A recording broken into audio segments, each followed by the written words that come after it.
Antônio, é com o senhor agora. Então, tá bom. Nós já oramos, mas todas as aulas, os encontros que eu faço, eu costumo fazer uma oração, que se tornou uma oração pessoal.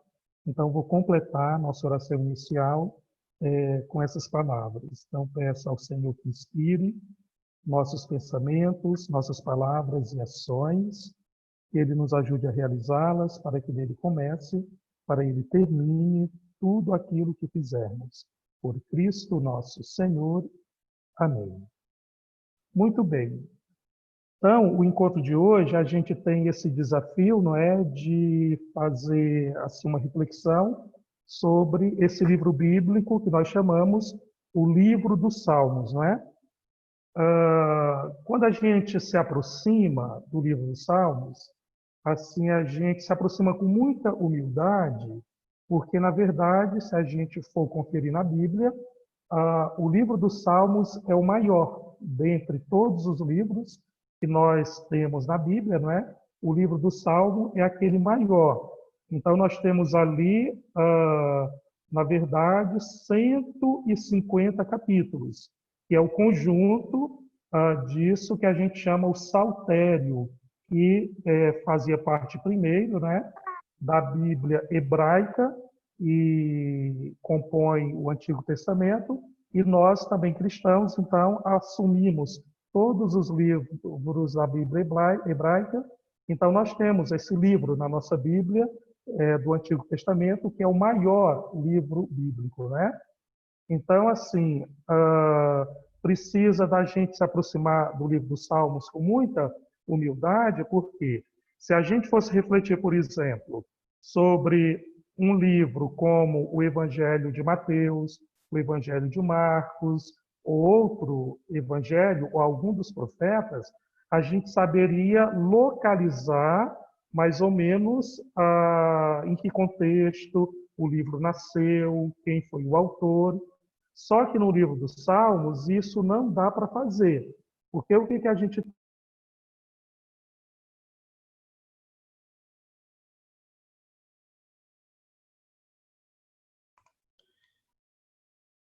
Ficou sem áudio, padre. Padre Antônio, está sem áudio, por favor. Voltou? Voltou. Voltou, ok. Então, no Salmos, nós temos uma coletânea de cânticos, não é? Tanto é verdade que esse livro, que nós chamamos Salmos, ele também pode ser chamado de saltério. Então, é muito difícil da gente falar, assim, uma data, em que tempo ele foi escrito, porque nós sabemos que a origem desse livro, ou pelo menos de todos esses capítulos que compõem o livro dos Salmos, a origem é o culto de Israel. Então, a origem é a sinagoga, a origem é o ambiente do templo, porque, na verdade, os salmos são orações. Então, o ambiente deles é exatamente o espaço da liturgia.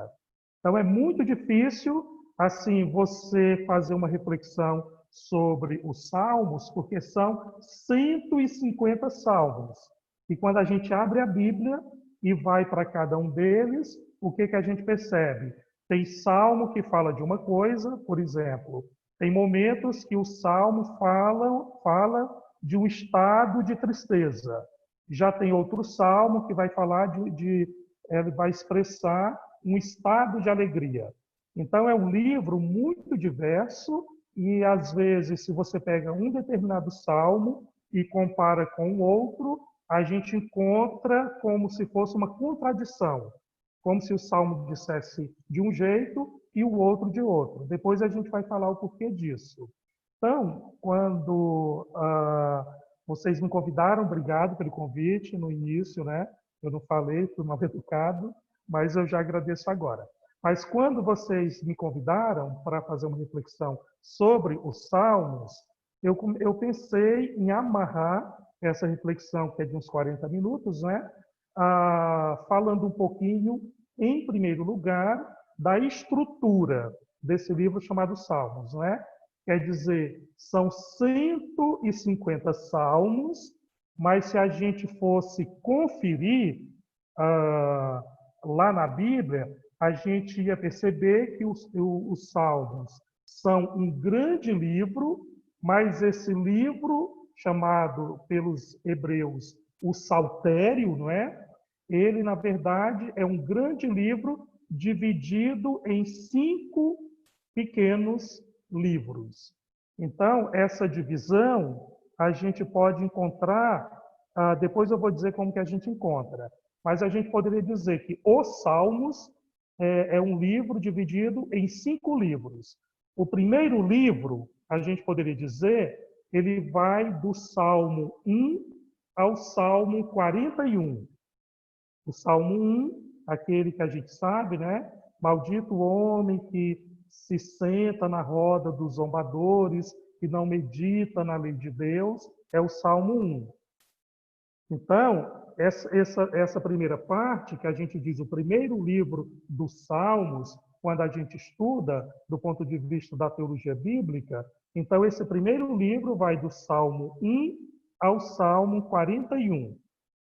O segundo livro, portanto, começa no Salmo 42 e vai até o Salmo 72. É o segundo livro. O terceiro, portanto, vai começar no Salmo 73 e vai até o 89. Não é só, depois eu vou amarrar melhor, para deixar a coisa mais simples. O quarto livro vai do Salmo 90 até o Salmo 106. E o último livro, o quinto livro, né? Ele vai do Salmo 107 até o Salmo 150. Aí a gente poderia já colocar assim a pergunta: por que o autor desse livro, que na verdade o autor é um organizador, quer dizer, esse organizador pegou diversas orações reconhecidas em Israel e juntou nesse grande livro. Por que ele dividiu o Saltério em 5 livros? Não é? Aqui já entra a primeira mensagem que a gente pode colher do livro dos Salmos, não é? Para Israel, 5 é muito importante. Você só consegue fazer uma coisa concreta, quer dizer, com as suas mãos. E 5, não é? São os dedos da mão. Então, o número 5, para a teologia bíblica do Antigo Testamento, é muito importante. O que a gente percebe em relação a esse número 5, né? Por exemplo, na liturgia de Israel, das grandes festas, por exemplo, na Páscoa, na festa das cabanas, que nós também chamamos Pentecoste, na festa das colheitas, os rolos com a palavra de Deus que entravam na sinagoga, que é a igreja deles, não é? Para ser proclamados, lidos e proclamados na liturgia, também eram 5 rolos, não é? Para dizer que, em relação à palavra de Deus, o número 5 não é por acaso. Agora, o sentido, digamos assim, que tem mais a ver com essa divisão, não é? De 5 livros do Salmo, na verdade, é porque os Salmos, eles têm uma relação com o primeiro conjunto de livros da Bíblia. Como que a gente chama esse primeiro conjunto de livros da Bíblia? Nós chamamos Pentateuco, ou seja, Pentateuco é também uma outra maneira dos judeus falarem da Torá, a lei de Deus, não é? Jesus falava a lei e os profetas, a Torá e os profetas. O que era a lei? A lei era o Pentateuco, quer dizer, os 5 primeiros livros, não é? Quer dizer, Gênesis, Êxodo, Números, Levítico, e agora me foge o outro. Alguém lembrar, me diga. Mas o fato é que os primeiros livros da Bíblia, que formam um conjunto, esse conjunto é a lei de Deus, uma lei que é dada pelo próprio Deus a Israel. Através de quem? A tradição diz, através de Moisés. Então, na verdade, os Salmos, o grande saltério, são compostos de 5 livros em relação aos 5 primeiros livros da Bíblia, que nós chamamos de Pentateuco, e que os hebreus chamam de Torá. Torá é a lei de Deus. Então, como a gente entender essa relação entre o saltério, que são esses 150 salmos, formando esse saltério, que são orações, dividido em 5 livros. E qual a relação, então, desses 5 livros que compõem todo o saltério com o Pentateuco, os 5 primeiros livros da Bíblia, que os judeus chamavam Torá, a lei de Deus. E a relação é que os salmos, na verdade, como oração, isso é importante para a gente entender os salmos. Eu estou falando muito rápido? Ou está bom nessa cadência? Tá tudo bem, tudo bem. Ok. Então, porque cearense fala muito rápido. Então, os salmos são orações, não é? São, a gente diz louvores, depois a gente vai dizer que não é só louvor. Então, os salmos são orações. Enquanto oração, o salmo é palavra de quem? De Deus ou do ser humano? Vocês não podem participar, né? Então, eu vou fazer a pergunta e eu mesmo responder. Então, enquanto oração, os salmos são palavras dos seres humanos, não é? Porque a oração quer dizer, a oração em si não é Deus que fala. Nós temos o Pai Nosso, não é? Que vem de Deus, mas é Deus ensinando a gente a rezar. Deus precisa rezar? Não, não é? Então, oração é uma coisa própria do ser humano. Então, os salmos, assim, inicialmente, eles são as palavras orantes dos seres humanos. Depois a gente vai ver que essas palavras são tão profundas e inspiradas que elas se tornam também palavras de Deus e por isso estão na Bíblia. Mas, no primeiro momento, o salmo é a palavra humana. Mas em que sentido? É uma palavra humana que dá uma resposta à palavra de Deus. E onde está a palavra de Deus inicialmente? A palavra de Deus está na lei que o Senhor emite aos seres humanos. Então a gente poderia dizer assim: a Torá, Gênesis, Êxodo, Levítico, Número, me foge agora realmente o outro. Aqueles 5, de repente a Jaqueline, que é esperta de internet... Deuteronômio, padre. Deuteronômio, pronto, isso mesmo. Obrigado, Reinaldo. Então, esses 5 primeiros livros, a Torá, é a palavra que Deus expressa aos seres humanos. Meu áudio deu um probleminha. Voltou? Voltou. Então, a Torá, os 5 primeiros livros, é a palavra que Deus lança aos seres humanos. E os salmos, então, representam a resposta que o ser humano dá a Deus. Dá para perceber? Então, os rabinos, que são os primeiros estudiosos da Bíblia, e aqui a gente está falando de um livro do Antigo Testamento, os rabinos diziam e dizem assim: do mesmo modo como Moisés nos deu a palavra de Deus, a Torá, então, do mesmo modo, o rei Davi nos deu o saltério. Quer dizer, Moisés deu a palavra de Deus ao povo e o rei Davi deu ao povo os salmos.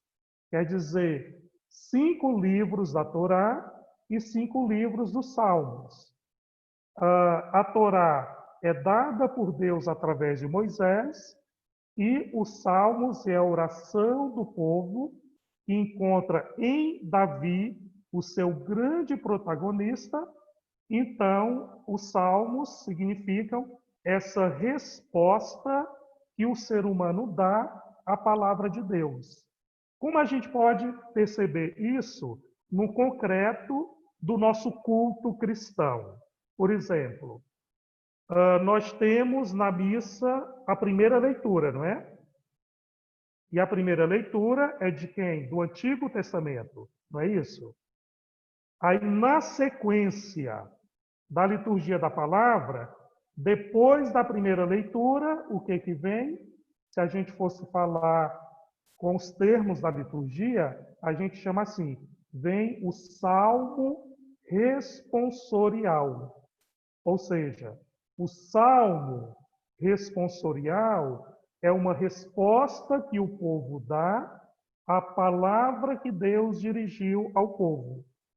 Então, o primeiro sentido, porque origem e significados, né? Então, o primeiro significado é de tudo aquilo que é contido no saltério, é justamente esse, que o salmo é a palavra que o ser humano expressa para responder à palavra que Deus lança a esse ser humano. Então, o salmo, na verdade, os salmos é a resposta que o homem dá a um diálogo que Deus quer travar com esse ser humano. Uma coisa importante também em relação a essa, assim, que tem a ver com essa relação entre os 5 primeiros livros da Bíblia, a Torá, que é palavra de Deus, e os 5 livros do Salmo, que inicialmente são palavras humanas, é que quando a gente vai rezar, quem deve ter o primado na oração? Quem é mais importante na oração, tanto hebraica como cristã? Quer dizer, primeiro veio a Torá, porque na oração hebraica e também cristã, o primado pertence a Deus, não é? Tanto é verdade, a gente pode entender isto através do Novo Testamento, que quando Jesus vai ensinar as pessoas a rezarem, os discípulos, né? Então Jesus diz assim: quando orares, não multipliqueis as palavras. O que Jesus está dizendo? Que a oração pagã é uma oração onde a pessoa só fala porque o protagonismo é da pessoa. Aí, quando Jesus pede para a gente não multiplicar as palavras, ele está dizendo assim: antes de falar, o que você deve fazer? Escutar. Por isso, em Israel, é importante o Shema Israel, que a gente diz assim, né? Até canta: escuta, Israel, Javé, teu Deus, vai falar. Então, o mais importante para a espiritualidade bíblica é a escuta de quem tem a primazia. E a primazia é a palavra de Deus. E essa palavra, ela foi enunciada, primeiramente, através da Torá, os 5 primeiros livros da Bíblia, que nós chamamos Pentateuco. E aí os salmos vão ser essa resposta que o povo depois de ter sido educado na escuta da palavra, então esse povo responde a essa palavra escutada. Então, os salmos, o significado deles é que Deus chama o ser humano à conversa, ao diálogo, por isso ele considera o ser humano, porque quem chama ao diálogo, então quer tratar esse ser humano como um amigo. Nos estudos da Bíblia, a gente diz que Deus quer que o ser humano seja o seu interlocutor. Quando Deus chama o ser humano para ser o seu interlocutor, então Deus está valorizando esse ser humano. Porque na Bíblia, chamar ao diálogo é chamar a relação de amizade.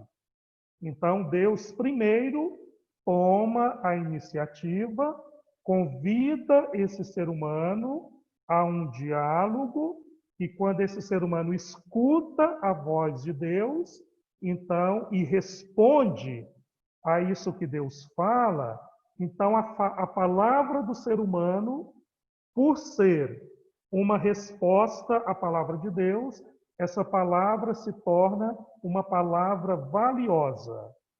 Então, por que os salmos estão na Bíblia? Porque Deus pegou essa palavra, que é uma resposta que o ser humano lhe dá, Deus considerou a palavra humana, nesse sentido, como uma coisa valorosa.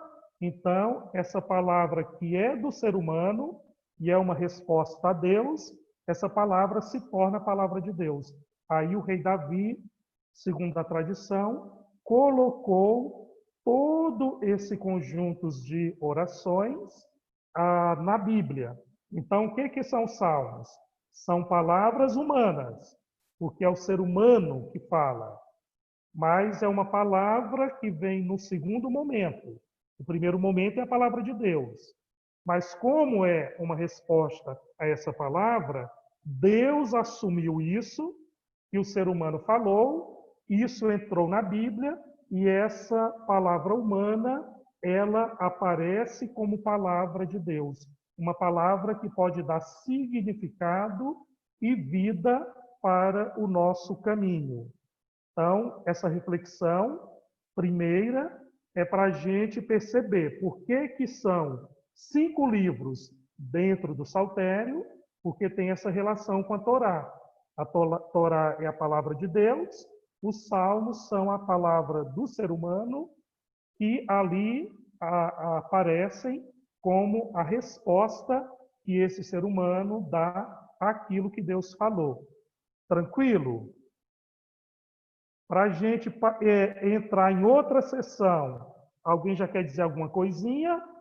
Ou eu posso ir para frente? Pedro, me responda, por favor. Se alguém tiver alguma questão aí, fica à vontade. Senão Porque o aí eu padre vou pode entrar no seguir. outro capítulo da reflexão. Sim. Acho que não, né? Pode seguir, padre. Isso. Aí vocês poderiam me perguntar: como que nós podemos saber que o Salmo tem essa divisão? Não é? Então aí, se alguém tiver a Bíblia e quiser conferir, é porque assim, todo texto que nasce no ambiente da liturgia, ele, por ser um texto litúrgico, ele é escrito como se fosse uma canção, não é? E uma canção, ela é feita de estrofes, e no meio das estrofes, o que a gente tem? A gente tem um refrão. Então, se você pega o livro dos Salmos, você vai ver que você vai encontrar ali 4 refrões. E esses refrões, eles aparecem no final de cada livro. É claro? Acho que sim, não é? Um exemplo. o próprio salmo responsorial da Bíblia, não é? Quando a gente reza, ou então canta, mas quando reza, a pessoa que proclama o salmo, ela diz: Bendito o Senhor Deus de Israel. Aí todo o povo responde, né? Bendito seja o Senhor Deus de Israel. Ou então assim, o pessoal canta: Senhor, só tu tens palavras de vida eterna. Aí canta uma estrofe, depois volta no refrão e se canta esse refrão. Então, se você pegar a Bíblia, o primeiro livro, ele acaba no Salmo 41, versículo 14. Se alguém quiser pegar, pode pegar. Então, ali, no Salmo 41, versículo 14, é o final do primeiro livro do Saltério. Então, ali nós temos, na liturgia, a gente chama isso doxologia. O que é doxologia? É um louvor prestado a Deus, não é? Então, Salmo 41, versículo 14, o salmista diz assim: Bendito seja o Senhor, Deus de Israel, desde sempre e para sempre. Amém, amém. Nas nossas orações, o amém não é uma conclusão? Uma conclusão, não é isso? Sim. Então, você pega do Salmo 1 até o Salmo 41, a gente tem um livro. E o que delimita o final desse livro é que a conclusão é feita em forma de louvor. A gente chama isso doxologia. Então, o salmista diz: Bendito seja o Senhor Deus de Israel, desde sempre e para sempre. Amém, amém. Aí vai começar o segundo livro. Onde termina o segundo livro? O segundo livro termina, ele vai do Salmo 42 até o 72, ele termina no final do Salmo 72, onde se diz assim, Salmo 72, versículo de 18 a 19. Aqui eu estou seguindo aquela nomenclatura menor. Por exemplo, algumas Bíblias vão colocar Salmo 73, mas na verdade é o 72.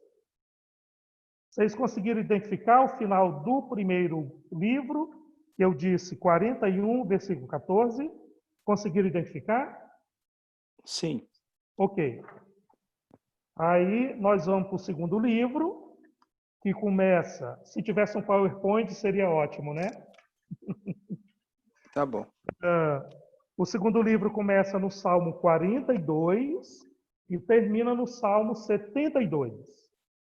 E no final do Salmo 72, versículo 18 e 19, depois tem mais um versículo que completa, mas é só para dizer o versículo 20, né? Que foi Davi que compôs, mas Salmo 72, versículos 18 e 19.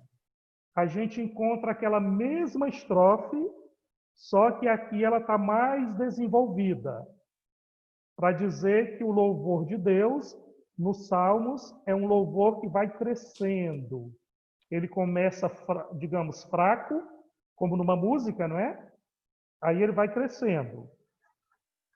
O primeiro refrão, eu tinha lido, né?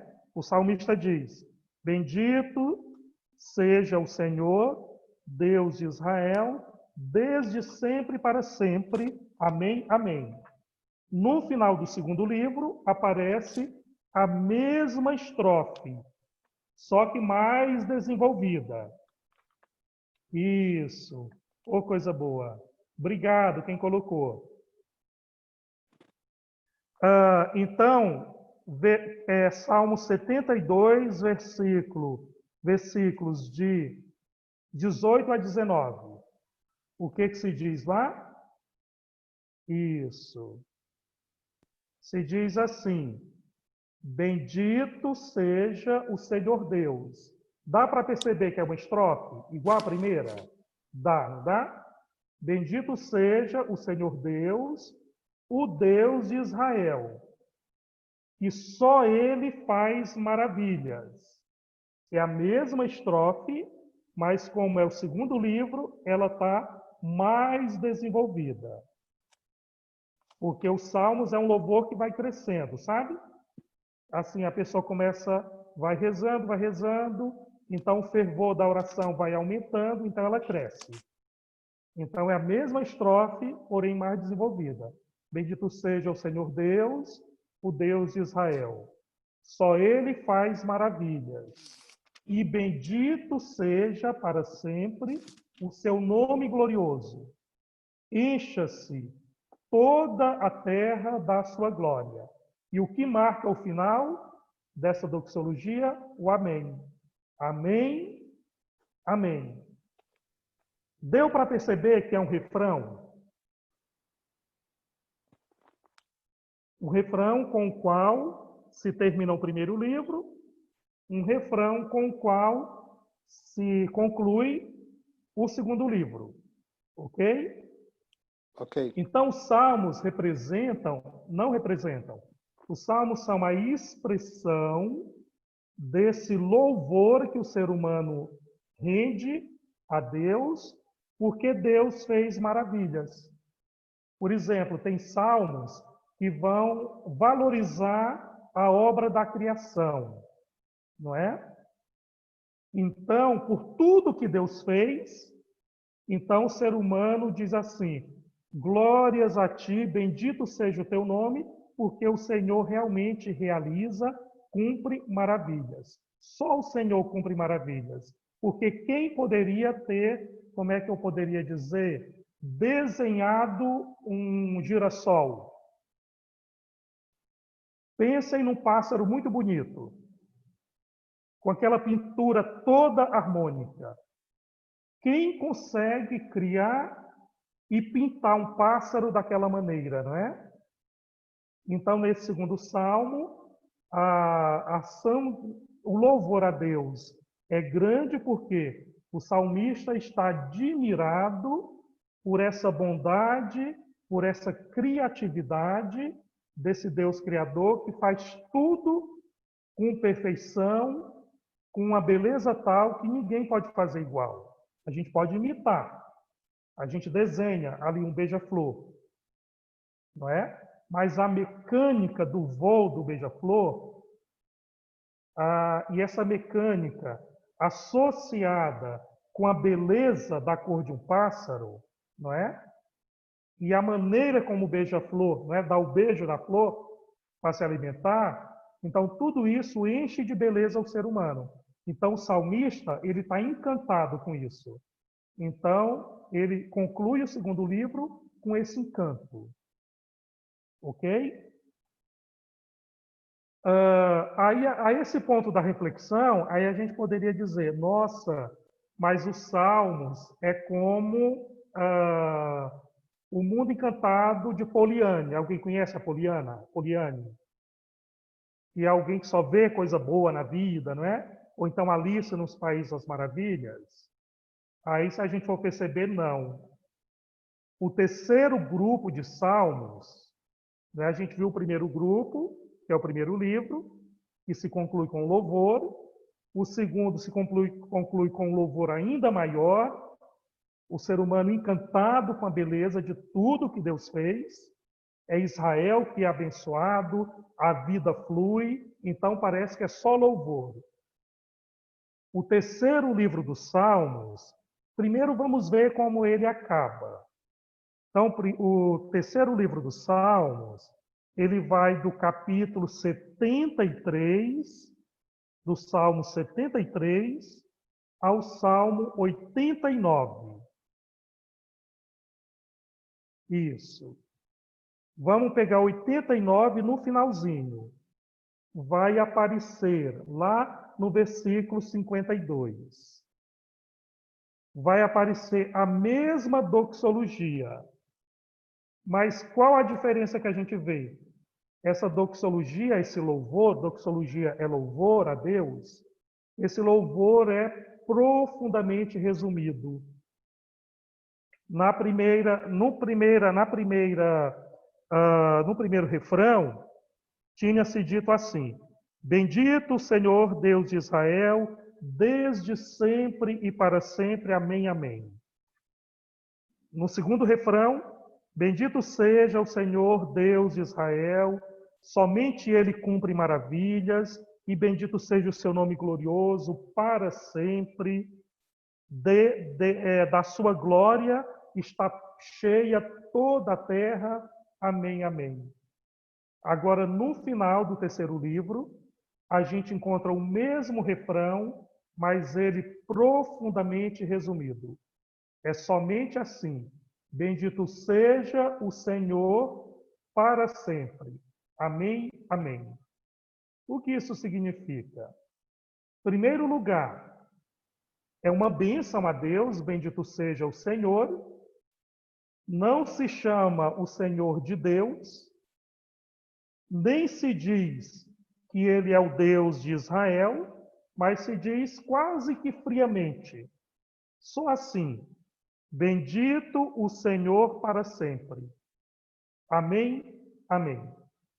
Então parece que é uma oração assim que ela é verbalizada, mas é uma oração que tem dificuldade de sair. O que explica isso? Esse conjunto de salmos que compõe o terceiro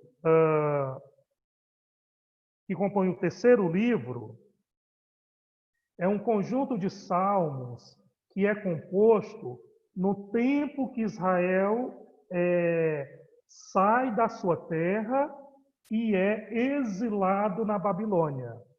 Começa a ser exilado, né? Então, o que acontece? É um conjunto de salmos onde o povo questiona a Deus.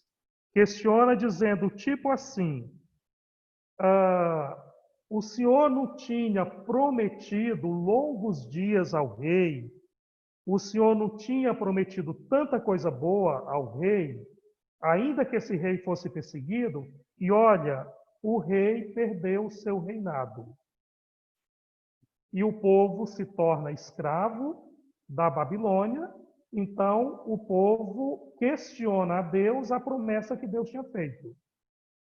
Então, esse conjunto de salmos são compostos em um tempo de crise, não é? E o que vai marcar essa oração? Vai marcar um aprendizado para Israel.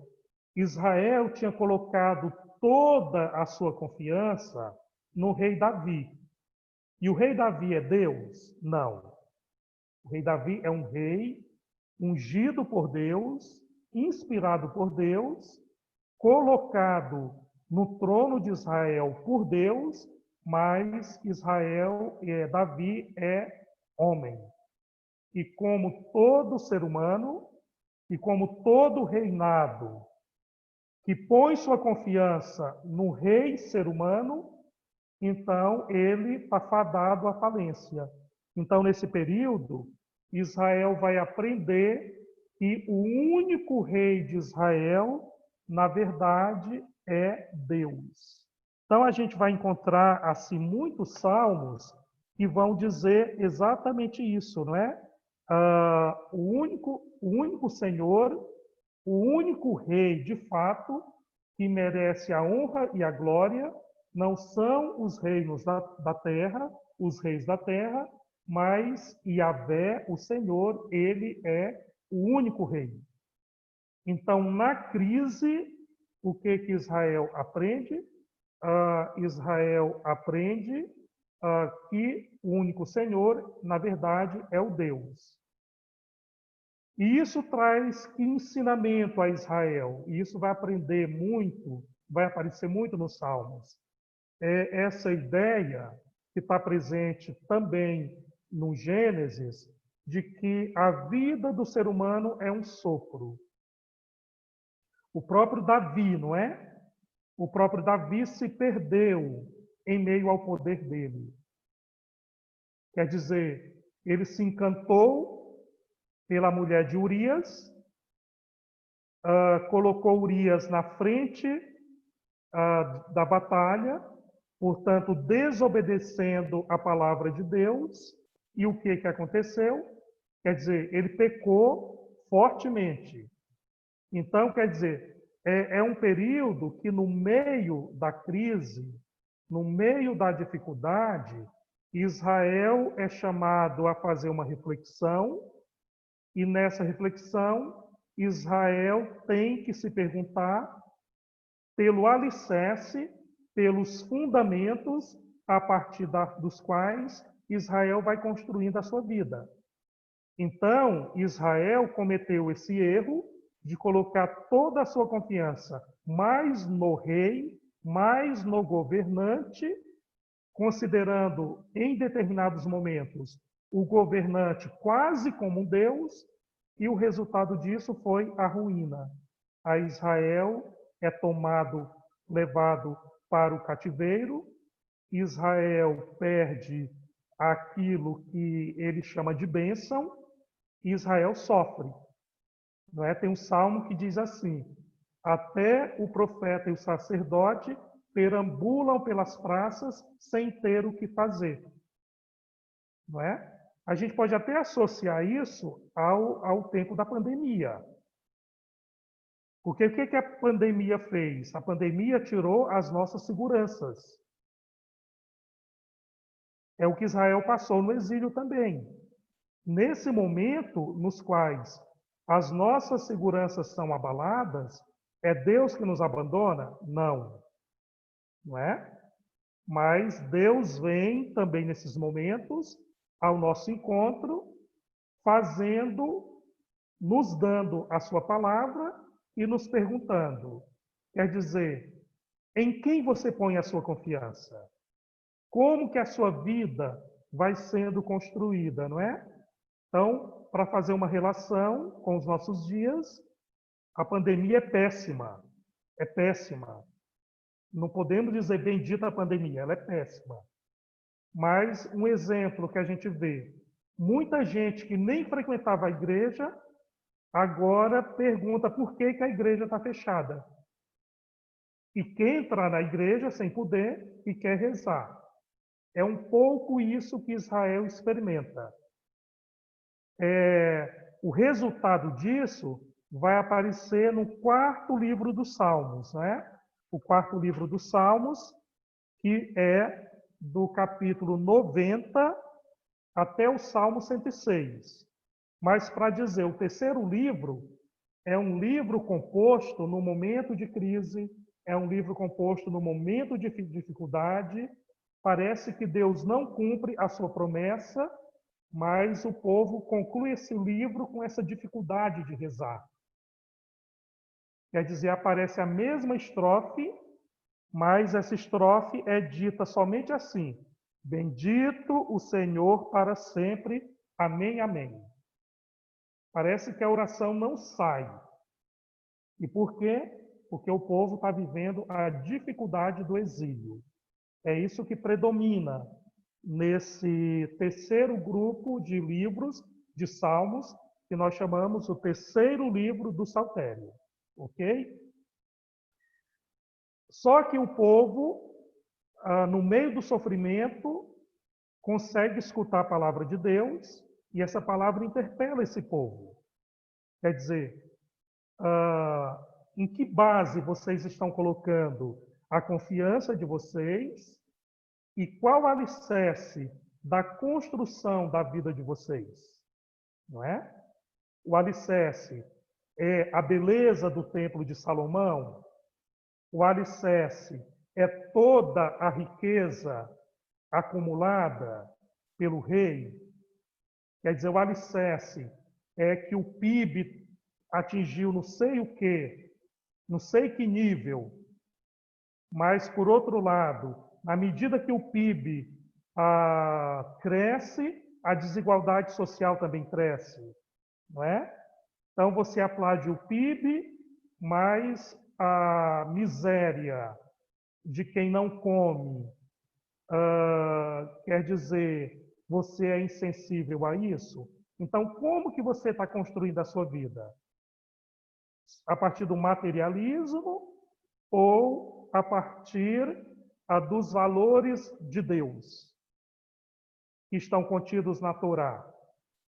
Aí o povo escuta Deus agora interpelando a sua conduta, não é? Então, enfraqueceu-se as relações. O rei não cuidou da viúva, do pobre e do órfão. Israel foi enfraquecida na sua identidade e perdeu tudo o que tinha. Aí o povo fez a experiência no exílio. A gente perdeu tudo, mas a gente não perdeu o Senhor. E aí a gente vai reconstruir a nossa história a partir, novamente, daquele que nos criou, daquele que nos tirou do Egito, daquele que nos deu a sua palavra, ok? Aí essa reconstrução, ela vai aparecer no quarto livro, que vai do Salmo 89 ao Salmo 106. Então vamos ver como que o refrão aparece no Salmo 106. Isso, capítulo 48, no final. A Israel, tendo escutado, né, a interpelação de Deus, então, na crise, eles retornam a confiança em Deus, só Deus é rei, aí o povo começa de novo a se reerguer e louvar. Então, a gente tem novamente esse refrão de maneira desenvolvida e integral. Bendito seja o Senhor Deus de Israel. Voltou a ser o Deus de Israel, desde sempre e para sempre, não é? De eternidade em eternidade. E todo o povo diga amém, louvai ao Senhor. Uma outra coisa que Israel aprendeu no exílio foi isso, que Deus não pertence só ao gueto de Israel, que a proposta desse Deus da Bíblia é uma proposta universal e ela deve chegar a todos. Então, na crise, o povo aprendeu o valor da fraternidade, aprendeu que a confiança deve estar na lei de Deus, e essa lei de Deus, ela me leva a considerar as relações. Então, quer dizer, a lei de Deus, no livro do Gênesis, por exemplo, primeiro livro do Pentateuco, Deus diz uma palavra muito forte, que se torna uma palavra eterna. Onde está o teu irmão?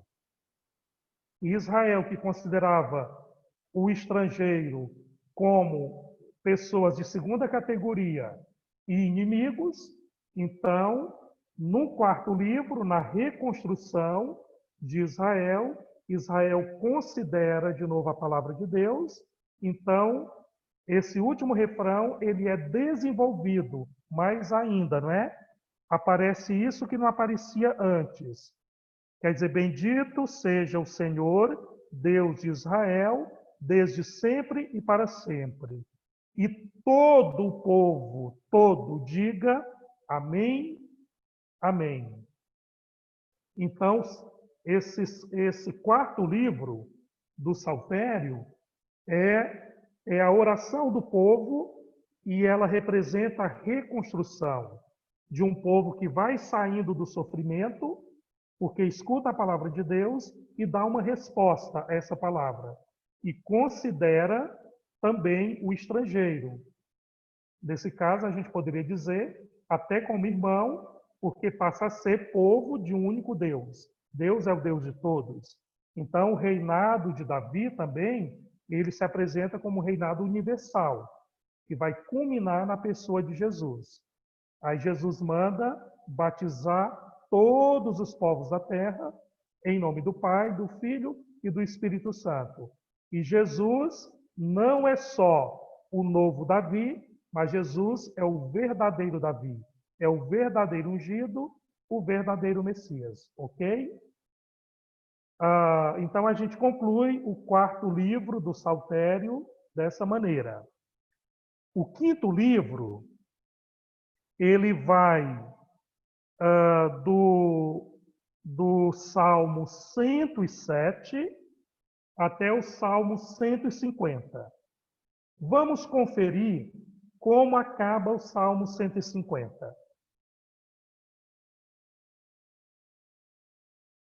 Isso. Então, como que acaba esse salmo? Isso, ele acaba aí mesmo, né? Então, a gente não vê aquele refrão. Percebem? Não tem o refrão. Isso, acaba assim, ó. Tudo quanto... Não tem o refrão, mas tem o convite ao louvor. Então, é Israel que cresceu tanto na compreensão de Deus que ele estende o louvor a todas as criaturas. Olha, na crise, ele aprendeu a fraternidade. Então, louvem a Deus todos os povos, e agora é um convite ao louvor da parte de quem? Só dos israelitas? Não. Só dos seres humanos? Não. Mas tudo que tem fôlego, louve ao Senhor. Nós não encontramos esse refrão, porque se a gente fosse conferir o último salmo, esse último salmo que conclui o saltério, todo ele é um louvor. Olhe, louve ao Senhor, louvai a Deus no seu santuário, louvai a Deus não só no santuário, mas no firmamento do seu poder, louvai-o pelos seus atos poderosos, louvai-o conforme a excelência de sua grandeza, louvai-o com o som da trombeta, louvai-o com o saltério e a harpa, louvai-o com o tamborim, com a dança, louvai-o com instrumentos de cordas, com os órgãos, louvai-o com símbolos sonoros, louvai-o com símbolos altissonantes. Tudo que tem fôlego, louve o Senhor. Louvai-o, louvai-o. Isso mostra o quê? Se a gente fosse pegar os 5 últimos salmos, desde o Salmo 143 até o Salmo 150, a gente ia ver que é um convite ao louvor de Deus. Dá para colocar no Salmo 146? 146. Viu? Ó, louvai ao Senhor, a minha alma. Então, a finalização do livro dos Salmos é uma ampliação daquele refrão. Esse refrão começa com um convite para que a alma do ser humano louve a Deus, e isso vai crescendo, crescendo, crescendo, até que explode no louvor que atinge todo o universo.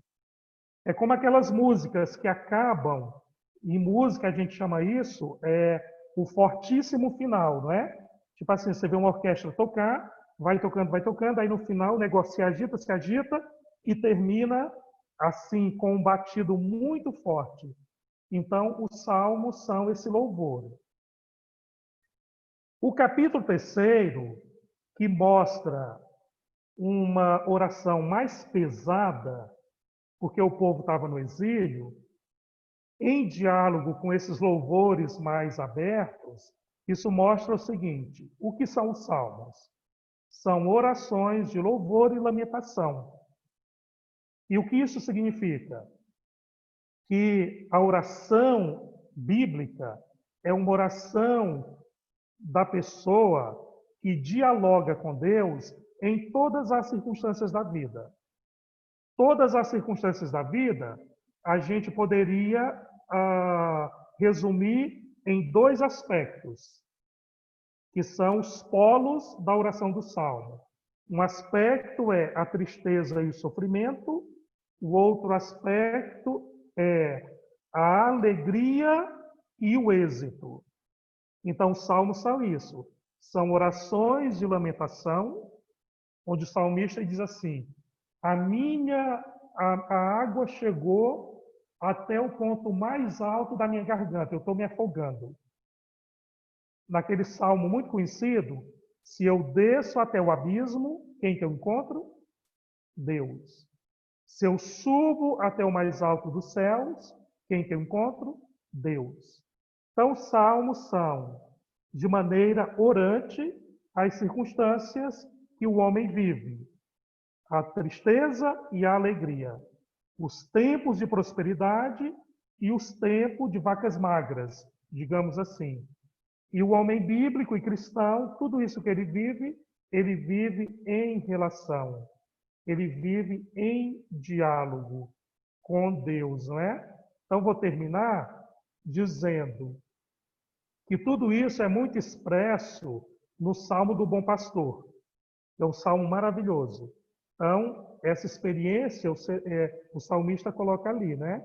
Ele diz assim: ainda que eu passe pelo vale da sombra da morte, nenhum mal eu temerei, porque o Senhor está comigo com o bastão e com o cajado, e esses instrumentos do pastor me dão a segurança. Então, o salmo diz assim: o mais importante não é nem viver a prosperidade ou o tempo de vacas magras, porque isso não depende da gente.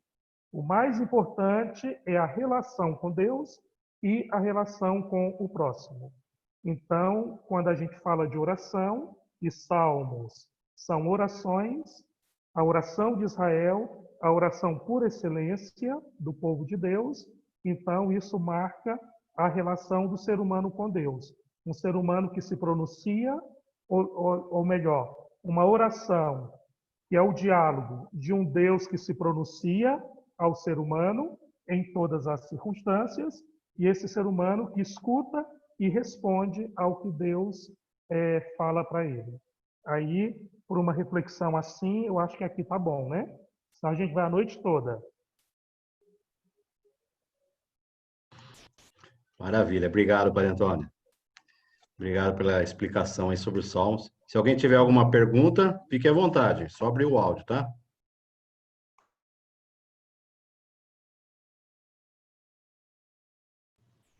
Padre, curiosidade, por que na Bíblia o Salmo tem dois números? É porque é uma divisão que surgiu de dois grupos. Não é assim, de salmos que são assumidos, eu não lembro exatamente onde está essa divisão, mas salmos que tem um dos salmos, que dois salmos compõem um. Na Bíblia você encontra, depois você confere, a partir de quando, por exemplo, pega o Salmo primeiro. É Sim. Salmo primeiro, né? Pega o Salmo segundo. Não tem divisão. Tem? É o Chegando Salmo lá, 10. chegando lá. É o 10 Salmo. que começa a divisão. Isso. Porque alguns grupos consideram esse 10 e 11 um único salmo e outros grupos dividem. A minha Bíblia, que é da CNBB, o Salmo número 9, ele está 9A. Isso, E o 10, ele está 9B. Isso, exatamente. O 11, ele tem 10 também, o 10, 11 e 10. 12 e 11. Daí para frente já muda. Isso, é por conta disso.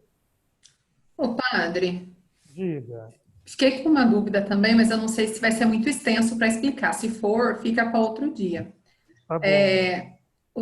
Eu achei muito boa a explicação, até porque os salmos, se a gente não tiver esse conhecimento, realmente parece que é só um canto, né?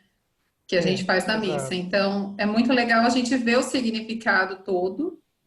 Mas aí o senhor contando toda a história, a gente vê que foi um longo tempo, né? Então, aconteceu muita coisa na história do povo de Deus. Exato. De quando em quando que esse salmo foi escrito, isso foi sendo passado de geração?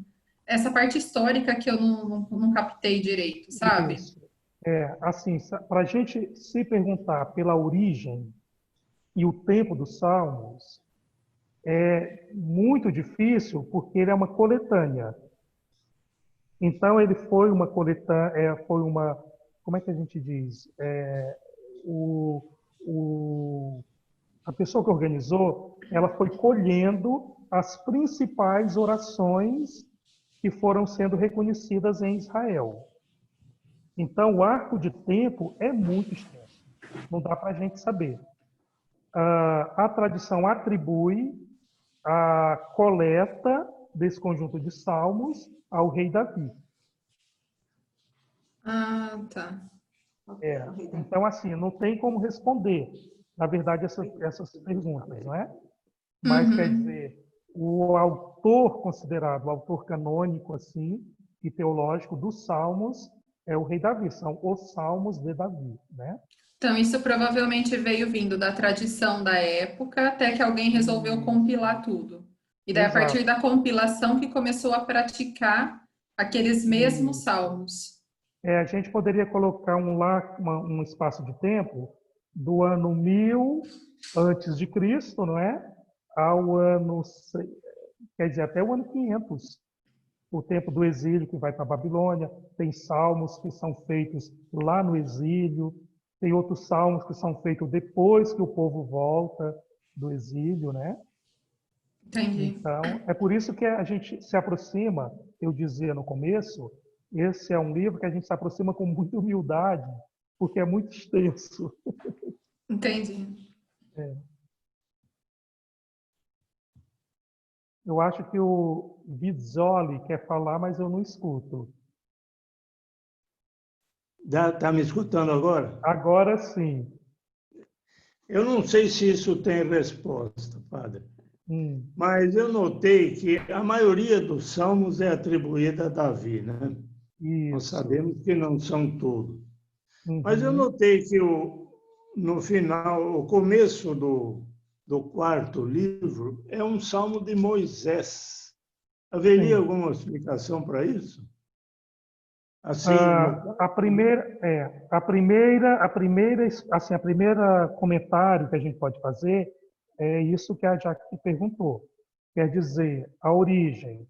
Então, os salmos são coletas que alguém faz.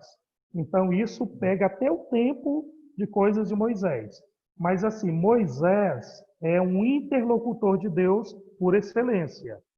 Deus deu a ele a Torá. sim. Davi é o interlocutor de Deus por excelência, porque Deus deu a Davi os salmos, que são a resposta à Torá. Então, Sim. nos salmos existem sempre essa relação entre Moisés e Davi. Ah, tá. Possivelmente, eu não estou com a Bíblia aqui, a gente não consegue decorar tudo de cabeça. Possivelmente, esse é um salmo no qual Deus fala. Porque os salmos, no conjunto, predominantemente são palavras humanas. Em alguns Sim. salmos, é Deus que fala. Mas esse Deus que fala está falando alguma coisa que é importante que o ser humano fale, digamos assim. E aí, quando é Deus que fala, portanto, quando não é uma resposta do homem, então isso vem pela boca de Moisés. Possivelmente é isso. Porque o Salmo fala da vida que passa muito rápido, né? Muito Isso. depressa. Exatamente. Então, isso pode até ser uma conclusão do ser humano. Mas quem diz que o ser humano é feito do barro e que a vida é um sopro, quem diz isso é Deus. Aliás, só Deus pode dizer com toda segurança. É isso mesmo. Muito obrigado, padre. De nada.